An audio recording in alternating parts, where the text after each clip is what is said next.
이름 홍준표, 별명 모래시계 검사, 홍카콜라. 보수 진영에서 독보적인 커리를 쌓은 정치인 동시에 보수 진영에서 가장 사랑받는 정치인 중 한 명. 왜 제가 주적입니까? 친북 자파기 때문에. 경상남도 창녕에서 태어났고 아버지는 소장농, 어머니는 문맹이라 어린 시절 찢어지게 가난했다.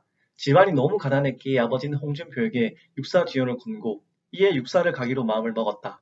그러나 그의 선택이 바뀐 일이 일어났다. 바로 이유가 무엇입니까? 그의 연말에 이제 저희 아버지가 마을의 비료 창고에 훔친 비료를 샀다. 작물 취득 혐의로 아버님께서 지서에 이제 잡혀간 일이 있어요.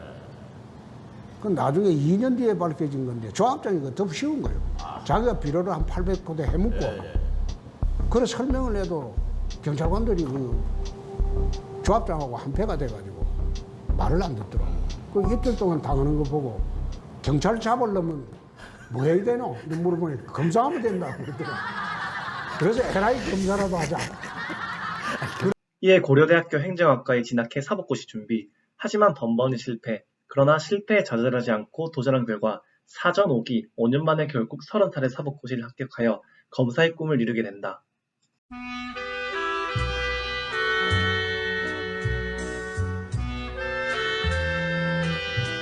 홍준표의 별명은 모래시계 검사. 검사가 된 후 기득권, 검찰의 눈치를 보지 않고 강력범죄와 비리를 수사하게 된다. 이러한 검사의 등장에 당시 국민들은 환호. 우리 사회 상층 부의 부패 구조를 다 뿌리 뽑아야 합니다. 그러고 난 뒤에 새로운 출발을 해야 한다는 그 인터뷰처럼 그가 사회개혁에 대한 의지가 얼마나 강했는지 여실히 보여준다. 처음에 근로자들이나 농민들에게는 신경통약이라고 속이고 투약을 하다가 약을 찾을 때가 되면 고가로 받고 이제 판매한다는.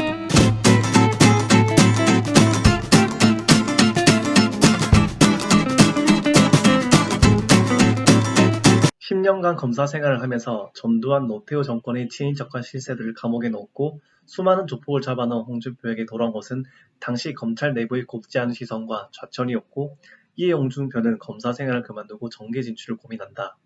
그 당시 YS가 왜 큰 사람이 고민하고 있냐, 여당에서 정치 생활을 시작해라는 말에 당시 신한국당에 입당하여 동대을에서 내리 3선, 2012년에는 한나라당 대표까지 역임한다. 이후 본인의 고향인 경남도지사에 출마해 당선, 경남에 대한 재정개혁을 강력하게 시행한다. 다음은 그의 인터뷰이다. 4년 4개월 동안 가장 보람이 있었다고 생각하는 것은 우선 빚을 갚은 겁니다. 빚을 갚았어요. 네. 행정개혁과 재정개혁만으로 1조 4천억의 빚을 갚았는데 한 표 안 팔았습니다. 그래서 3년 6개월 만에 그 빚을 다 갚았는데 거기에서 나오는 이자만 하더라도 1년에 한 400억이 됩니다. 그 이자를 전부 서민복지에 투입을 했습니다. 어렵고 힘들고 못 사는 분들. 추가적으로 논란이 되었던 진주의료원 폐지, 그 당시 많은 논란이 되었던 이 사건, 왜 홍준표가 폐지 결정을 내렸는지 이유를 들어보자. 왜 진주의료원은 그 사이에 도에서 36회 또 도의회에서 11회 도합 47회를 경영 개선을 해라, 정상화를 해라, 그렇게 공식적으로 요청을 했는데 왜 정상화가 되지 않고 노조의 인질이 돼서 노조병원으로 만들었느냐, 이게 정상화할 방안이 뭐냐. 그러니까 진주의료원 그 당시 원장님이 자기로서는 정상화할 방법이 없대요. 그러고 난 뒤에 이틀 뒤에 이분이 직원들 전부 불러가지고 간부들 불러가지고 정상화 방안이 뭐냐, 너희들이 여기에서 여태 일어났던 일 전부 검토해보고 정상화 방안에 답을 가져와라. 뒤에 결론이 폐업이 정상화다. 이 진주의료원은 폐업이 정상화다. 그런 해답이 나왔어요. 그래서 내가 그런 이야기를 공무원들에게 했습니다. 하지만 2007년 최순실 국정농단 사건이 일어났고 박근혜 대통령은 탄핵되고 자유한국당을 살릴 구원투수로 등장하게 된다. 이때 지금까지도 화제가 되는 홍카콜라의 발언을 쏟아내기 시작한다. 한테 은퇴해서 정치를 하면서 그 편을 드니까 그 쾌락이 없어지지가 않아요.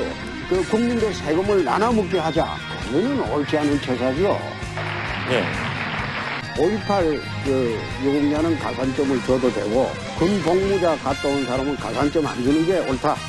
그런 취지네. 내가 가볍게 물어본 겁니다. 님은 주적인 노조입니까? 주적인 노조예요? 난 주적으로 이야기한 적 없습니다. 주적 이야기 못한 사람은 저분이 있지 않습니까? 북한이 주적인데도 주적 이야기 안 하는 사람은 도지사하고 평균 연봉이 같더라고 했습니다. 평균 6천만 원 넘는 사람은 나는 그 노조원으로 보지 않습니다. 연봉 1억을 받으면서도 매년 스트라이크 하잖아요.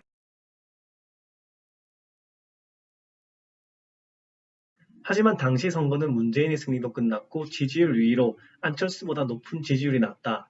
이는 탄핵 직후임에도 불구하고 매우 선방한 지지율을 그 선거는 내가 안 될 이 선거. 선거에 나갔던 홍준표의 지난 솔직한 대선은 솔직히 안 될 수 있다. 예. 그때 그렇게 생각하셨어요? 예, 예.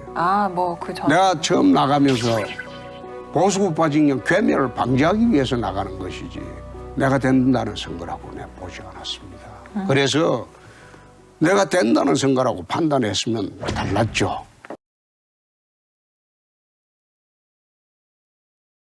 현재는 2020년 총선에 출마했으나 자유한국당 공천에 떨어졌고 무소속으로 대구 수성구 기호 8번으로 출마해 다시 한번 국회 진출을 노리고 있다.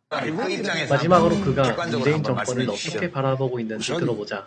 국민들이 초기에는 기대를 참 많이 했는데 거리에 실업은 넘쳐나고 지금도 경제는 폭망했습니다. 또 외교 같은 경우에는 지금 왕따가 되어 있습니다. 안보 문제만 하더라도 나는 이게 나라를 지키는 군대인지 북에 아부하는 군대인지 내가 이해가 안 될 정도로 나라가 지금 무너져 내리고 있습니다.